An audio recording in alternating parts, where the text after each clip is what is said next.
Praise the Lord. ஆண்டவராகிய இயேசு கிறிஸ்து நாமத்தினாலே உங்கள் யாவருக்கும் இந்த காலை வேளையில அன்பின் வாழ்த்துக்கள். இந்த காலை தியான நிகழ்ச்சி மூலியமாக உங்களை சந்திப்பது மிகவும் சந்தோஷம். கர்த்தர் உங்களோட ஆயுள் நாட்கள் இந்த பூமியில நீடிக்க செய்வாராக. ஆமென். கர்த்தருடைய வார்த்தைக்கு நேராக இரு திருப்புவோம். ஒரு வசனத்தை வாசி நம்ம கர்த்தருடைய வார்த்தையை தியானிப்போம். லூக்காவின் சுவிசேஷம் 1ஆம் அதிகாரம் 13ஆம் வசனம். தூதன் அவனை நோக்கி, சகரியாவே பயப்படாதே, உன் வேண்டுதல் கேட்கப்பட்டது. உன் மனைவியாக எலிசபெத் உனக்கு ஒரு குமாரனை பெறுவாள். அவனுக்கு யோவான் என்று பெயரிடுவாயாக. ஆமென். ஹல்லேலூயா. நம்ம பார்க்கிறோம் எவ்விதமாக கர்த்தர் தூதனாகிய காப்ரியேல் சகரியாவை நோக்கி சொல்கிற வார்த்தைகள். ஆமென். பயப்படாதே, உன் வேண்டுதல் கேட்கப்பட்டது.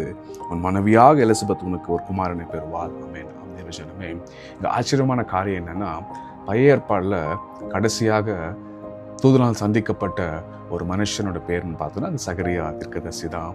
நம்ம சகரியா தீர்க்கதரிசி நம்ம வாசிக்கிறோம், பார்க்கலாம். அதே போல் புதிய ஏற்பாடில் தேவத்துடன் சந்திக்கப்பட்ட ஒரு மனுஷன் பேரும் சகரியா தான். இங்கே ஒரு இன்ட்ரெஸ்டிங்கான காரியம் இல்லையா? பழைய ஏற்பாடில் கடைசியாக சந்திக்கப்பட்ட மனுஷன் பேரும் சகரியா, புதிய ஏற்பாடில் தூதனால் சந்திக்கப்பட்ட மனுஷனுக்கு சகரியா. அது மட்டும் இல்லை, இங்கே தூதன் நோக்கி சொல்கிறார் சகரியா பார்த்து, உன் விண்ணப்பம் கேட்கப்பட்டது. அப்படின்னா சகரியா ஒரு ஆசாரியன், அவன் ஆலயத்தில் தூபம் காட்டி கொண்டிருக்கும் போது தான் இந்த சந்திப்பு நடக்குது. அது மட்டும் இல்லை, நம்ம வாசிக்கிறோம் அதே அதிகாரம் 6ஆம் வசனம் சொல்கிறது, அவர்கள் இருவரும் கர்த்தரிட்ட சகல கற்பனைகளின்படி நியமங்களும் படியும் குற்றமற்றவர்களாய் நடந்து தேவனுக்கு முன்பாக நீதி உள்ளவர்களாய் இருந்தார்கள். ஆமென்.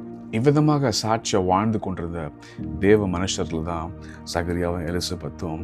ஆனால் இவங்களுக்கு என்னென்ன ஒரு குறை, அவங்க வாழ்க்கையில் குழந்தை இல்லை. அதுதான் இங்கே நம்ம பார்க்குறோம். எவ்விதமாக தேவதூதன் சகரியா பார்த்து சொல்கிறார், உன் விண்ணப்பம் கேட்கப்பட்டது அப்படின்ட்டு. அது மட்டும் இல்லை, சகரியா ஆச்சரியப்பட்டு பயந்து இது எப்படி ஆகக்கூடும், ஏன்னா அவர் சொல்கிறாரு எங்களுக்கு வயசாயிடுச்சு அப்படின்ட்டு. சகரியா ஒரு ஆசாரியன், ஆசிரியர்களுக்கு நன்காக ஆகமங்கள் அறிந்திருக்கிறார்கள். அது மட்டும் இல்லை, நிச்சயமாக விசுவாசிக்கிற சகரியாவுக்கு ஆபிரகாம் கொடுத்து தெரிந்திருக்கும். எவ்விதமாக ஆபிரகாமுக்கு 100 வயதில் ஈசாக் கர்த்தர் கொடுத்தாரோ, அந்த விஷயத்தை அந்த நேரத்தில் ஒரு வேளை சகரியா மறந்திருக்கலாம். ஆனால் நீண்ட நாட்களாக சகரியா அந்த குழந்தை பாக்கியத்துக்காக ஜெபித்து கொண்டிருக்கலாம். ஆனால் அதை ஜெபித்து மறந்து போயிருக்கலாம். அது குறித்து அவங்க அந்த விஷயத்தை அவங்க நினைக்காம போயிருக்கலாம். ஆனால் கர்த்தர் சொல்கிறாரு, உன் விண்ணப்பம் கேட்கப்பட்டது. ஆம் தேவச்சனமே, இந்த கால வேளையில் சத்தத்தை கேட்டுக்கொண்டிருக்க தேவச்சனமே, கர்த்தர் சொல்கிற வார்த்தை, உங்கள் விண்ணப்பங்கள் கேட்கப்பட்டது. சில நேரத்தில் நம்ம என்ன பண்ணுறோம்னா, நம்ம ஜெபிக்கிற ஜெப குறிப்புகளை மறந்து போகிறோம்.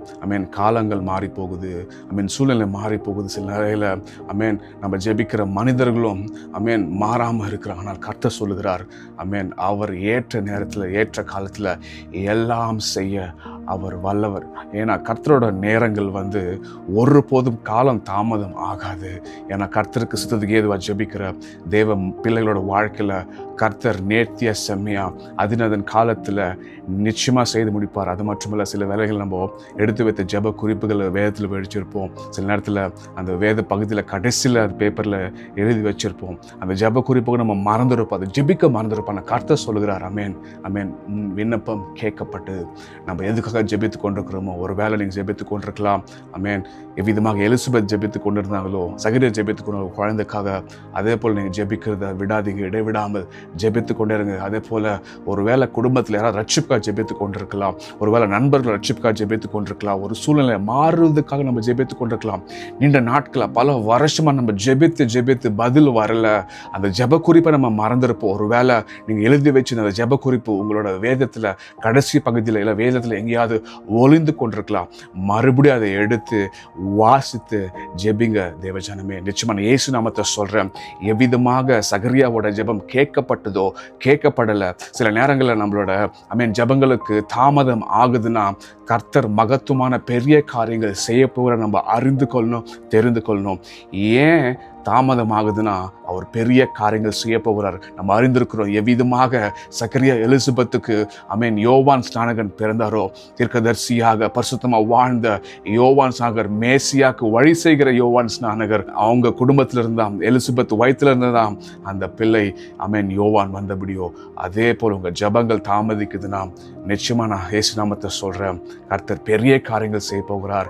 நீங்கள் ஜெபித்து மறந்த ஜெப குறிப்புகளை நிச்சயமா நிச்சயமா கர்த்தர் ஆமென் அவரோட ஞாபக புஸ்தகத்தை எழுதி வைத்து ஏற்ற நேரத்துல எல்லா ஜெபங்களுக்கும் கர்த்தருடைய சித்தத்துக்கு ஏதோ நம்ம ஜெபித்த எல்லா ஜெபங்களுக்கும் நிச்சயம் பதிலுடைய தேவஜனமே. கண்ணை மூடி ஜெபிக்கலாமா? தகப்பனேப்பா, அந்த கால வேலை சொத்து கேட்க பாராட்ட வேண்டிய தகப்பனே, அப்பா எவ்விதமாக சகரியாவோட ஜெபம் கேட்கப்பட்டதோ, விண்ணப்பம் கேட்கப்பட்டதோ, இயேசுவின் நாமத்தில் அப்பா உங்களுடைய பிள்ளைகளப்பா நீண்ட நாட்களாக ஜெபித்து அப்பா அந்த ஜெப குறிப்பை மறந்து போயிருக்கலாம், அந்த ஜெப விண்ணப்பத்தை மறந்து போயிருக்கலாம், அந்த ஜெபித்த காரியத்தை நாட்களை மறந்து போயிருக்கலாம். ஆனால் நீர் ஒருபோதும் மறக்காமல் அப்பா நித்தமே நினைக்கிற தேவன் நீர் ராஜா. அந்த ஜெப விண்ணப்பங்கள் கேட்கப்பட்டது, ஆமென், பரலோகத்துக்கு எட்டியது ராஜா. எவ்விதமாகப்பா ஆமென் தானியேல் ஜெபிக்கிறதுக்கு முன்பாக ராஜா ஆமென் அங்க அந்த கட்டளை பிறப்பிக்கப்பட்டது. அதே போல உம்முடைய தேவ பிள்ளைகளோட வாழ்க்கையில இயேசுவின் நாமத்துல அதினத்தின் காலத்துல அப்பா அந்த ஜெபத்துக்கு பதில் கிடைக்கும்படியாக இந்த நாட்கள்ல இந்த நேரத்தை ஜெபித்துக் கொண்டிருக்க தேவ பிள்ளைகளோட வாழ்க்கையில ஆமென் விண்ணப்பம் கேட்கப்படுவதாக ஒரு தேவ சந்திப்பு உண்டாகட்டும். ஆமென், தூதருடைய சந்திப்பு அப்பா தரிசனங்களை கனவுகளை அப்பா நேரடி உண்டாகும்படியா ஜெபிக்கிறோம் ராஜா. எல்லா ஜெபங்களுக்கும் நீர் பதில் தந்து சாட்சி நிறுத்தி ஆசீர்வாதத்தை உயர்த்துங்கப்பா. இயேசுவின் நாமத்தை ஜெபிக்கிறோம் நல்ல பிதாவே, ஆமென். Praise the Lord. கர்த்தர் உங்களை ஆசீர்வதிப்பாராக.